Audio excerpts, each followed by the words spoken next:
मराठी, ते धडक ते धडक. क्षितिजाच्या तू शाईने रे लिहि इतिहास नवा,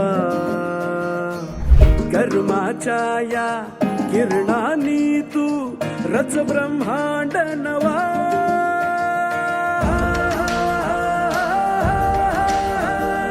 उदयाचा सूर्य तू, सूर्याचा पूर्व तू, गगनाचा गर्व हे तू, वणव्याची आग तू, धगधगता ध्यास तू.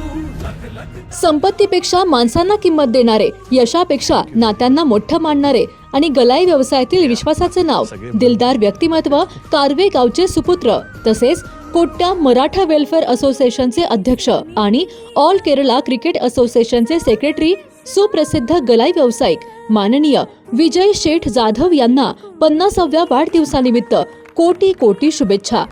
शुभेच्छुक SVS gold Kottayam, Shri Ganesh gold Kottayam, SPR gold Kottayam, Kalpana gold Kottayam, friends jewellery Cherthala आणि शिवशक्ती होलमार्किंग सेंटर कोट्याम. कान, नाक आणि घशासंदर्भातील आजाराची आता चिंता सोडा.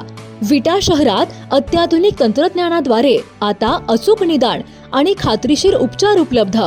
डॉक्टर ऐश्वर्या काकडे यांचे श्री समर्थ कान नाक घसा हॉस्पिटल 24 तास आपल्या सेवेसाठी सज्ज. संपर्क आपल्या स्क्रीनवर.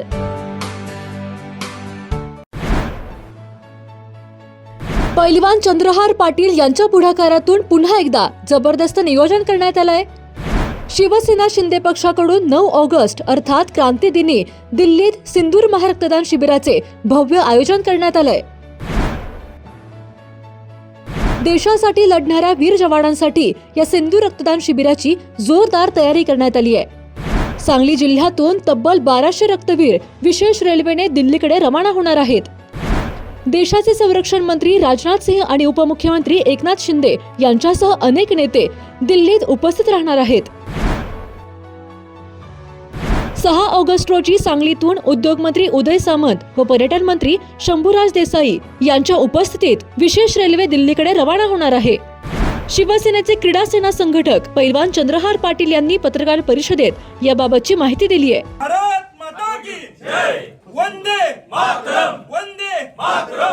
येणाऱ्या 9 ऑगस्ट क्रांती दिना दिवशी ज्या पद्धतीने गेल्या वर्षी क्रांती दिनाच्या औचित्य साधून आमचे पक्षप्रमुख एकनाथजी शिंदे साहेबांच्या मार्गदर्शनाखाली त्यांच्या संकल्पनेतून गेल्या वर्षी 9 ऑगस्ट रोजी आपण जम्मू काश्मीर येथे सिंदूर आर्मी महारक्तदान यात्रा हा उपक्रम सुरू केलेला होता. अतिशय उत्साहात आणि जोमात गेल्या वर्षी Jammu command hospital, Udhampur command hospital आणि श्रीनगर कमांड हॉस्पिटल अशा ठिकाणी सांगली जिल्ह्यातील जवळजवळ 1500 युवकांनी जाऊन तिथं आर्मीच्या जवानांसाठी रक्तदान केलं.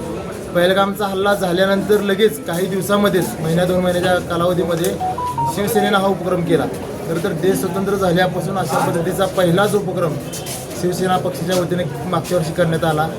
त्याच ठिकाणी आमचे पक्षप्रमुख एकनाथ शिंदे साहेबांनी जाहीर केलेलं होतं की हा उपक्रम आर्मीच्या जवानांसाठी दरवर्षी केला जाईल आणि 9 ऑगस्ट रोजीच केला जाईल म्हणून. त्याचप्रमाणे ह्या वर्षीही 9 ऑगस्ट रोजी आम्ही फक्त ठिकाण बदललेलं आहे. येणाऱ्या 9 ऑगस्ट रोजी दिल्ली या ठिकाणी दिल्ली आर्मी कमांड हॉस्पिटलमध्ये हा उपक्रम आम्ही घेणार आहोत.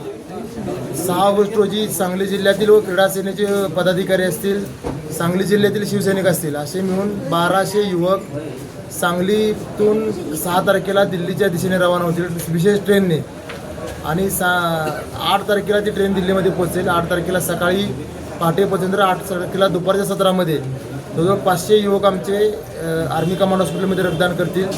9 तारखेला सकाळच्या सत्रामध्ये जवळजवळ 700 युवक आर्मी कमांड हॉस्पिटलमध्ये रक्तदान करतील. त्या ठिकाणी स्वतः आमचे पक्षप्रमुख एकनाथजी शिंदे साहेब येऊन स्वतः रक्तदान करून ह्या कार्यक्रमाला उपस्थित राहणार आहेत. गेल्या वर्षी एकनाथ शिंदे साहेबांनी श्रीनगरमध्ये कमांड हॉस्पिटलमध्ये येऊन रक्तदान करून ज्या पद्धतीने तो उपस्थित राहिले होते त्याच पद्धतीने ह्या वर्षी ते उपस्थित राहिल्यानंतर देशाच्या जवानांसाठी रक्तदान करतील. त्यानंतर ह्या कार्यक्रमासाठी आपल्या देशाचे संरक्षण मंत्री आदरणीय राजनाथ सिंह साहेब सन्माननीय उपस्थित म्हणून उपस्थित राहणार आहेत. त्याच पद्धतीनं पक्षप्रमुख आमचे शिंदे साहेब उपस्थित असणार आहेत.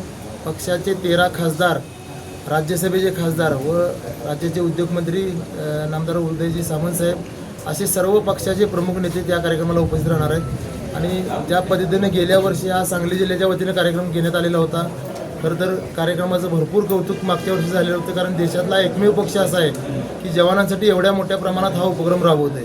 तो उपक्रम हेचं दुसरं वर्ष आणि ह्या पद्धतीने हा कार्यक्रम उद्याच्या 6 तारखेला आपली ट्रेन निघणार आहे सांगली. 7 तारखेला जी ट्रेन निघणार आहे त्यासाठी वरिष्ठ कोण येणार आहे? 6 तारखेला ट्रेनचे आपण जो रक्तदान करतो ते रक्तदाता म्हटलं जातं, पण आर्मीसाठी रक्तदान करण्याला आम्ही रक्तवीर असं गेल्या वर्षी पण शिवसेनेच्या वतीनं नाव देण्यात आलेलं आहे. हे सर्व रक्तवीर 6 तारखेला सांगली रेल्वे स्टेशनला जवळजवळ 1200 रक्तवीर आमच्या तिथं जमा होतील आणि त्या ठिकाणी ट्रेनला झेंडा दाखवण्यासाठी राज्याचे उद्योगमंत्री नामदार उदयजी सामंत साहेब उपस्थित असणार आहेत, पर्यटन मंत्री शंभूराजे देसाई असणार आहेत, त्याच पद्धतीने आरोग्यमंत्री प्रकाश आंबेडकर साहेब उपस्थित राहणार आहेत. या अशा प्रमुख नेत्यांच्या उपस्थितीमध्ये आपल्या खासदार धैर्यशीलदादा माने, आपल्या जिल्ह्यातले शिवसेनेचे खासदार सुहास भैया बाबर यांच्या प्रमुख उपस्थितीमध्ये तो कार्यक्रम होईल. त्यानंतर रेल्वेला झेंडा दाखवून आपले सर्व सांगली जिल्ह्याचे रक्तवीर दिल्लीच्या दिशेने रवाना होतील. त्याचबरोबर 9 तारखेला सर्व महाराष्ट्रातील दिल्लीतील मराठी बांधवांचा एकत्र एक मेळावा घेण्यात येणार ही माहिती सांगितली. काय आहे? नक्कीच आता हा महाराष्ट्राचा सांगली जिल्ह्याचा तर कार्यक्रम आहेच, पण हा खरोखर महाराष्ट्रासाठी अभिमानाचा कार्यक्रम आहे. कारण मराठी लोक तिथं जाऊन म्हणजे आत्तापर्यंत कधीही हे घडलेलं नाही की जवानांना एवढ्या मोठ्या प्रमाणात कुणी रक्तदान केलेलं. हा कार्यक्रम करत सांगली जिल्हा आणि महाराष्ट्र करतोय. त्यामुळे साहजिक आहे तिथले सर्व मराठी बांधव जे आपले तिथे आहेत ते सर्वजण त्या ठिकाणी एकत्र येणार आहोत आणि मोठ्या प्रमाणात दिल्लीतला कार्यक्रम होणार आहे. त्या कार्यक्रमाला स्वतः संरक्षण मंत्री असतील, आमचे पक्षप्रमुख असतील, सर्वजण तिथे उपस्थित राहणार. सांगली असेल महाराष्ट्र असेल जनतेला काय म्हणतात? जनतेला आता आजच्या कार्यक्रमाच्या निमित्ताने एवढंच आव्हान करीन की ज्या पद्धतीनं आज सांगली जिल्हा शिवसेना पक्षाच्या वतीने जे आपण एक रक्तदानाची चळवळ उभा केलेली आहे जवानांसाठी, आमच्या त्याच्या पाठीमागचा उद्देश एवढाच आहे. प्रत्येकजण सीमेवर उभं राहून बंदूक हातात घेऊन लढू शकत नाही, पण अशा पद्धतीनं देशसेवा, देशप्रेम, देशव्यक्त करू शकतो. हा एक आम्हाला शिवसेना पक्षाच्या वतीनंच पूर्ण देशाला संदेश द्यायचा आहे. खरोखर पुन्हा उद्या गरज पडली, जशी सांगली जिल्ह्यातनं ट्रेन निघाल्या अशा प्रत्येक जिल्ह्यातनं ट्रेन निघाव्यात जवानांसाठी, जवानांच्या मदतीसाठी. जवानांना खरोखर आज आपण जर बघितलं तर शस्त्रास्त्र असतील किंवा त्यांच्या सुखसुविधा असतील, सुविधा असतील, सोयी असतील, त्यात कुठेही भारत सरकार कमी नाही.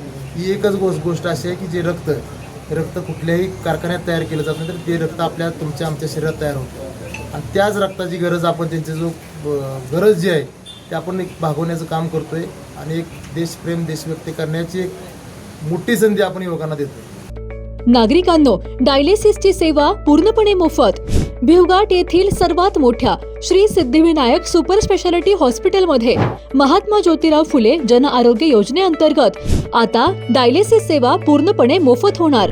अधिक माहितीसाठी स्क्रीनवरील नंबरवर संपर्क करा.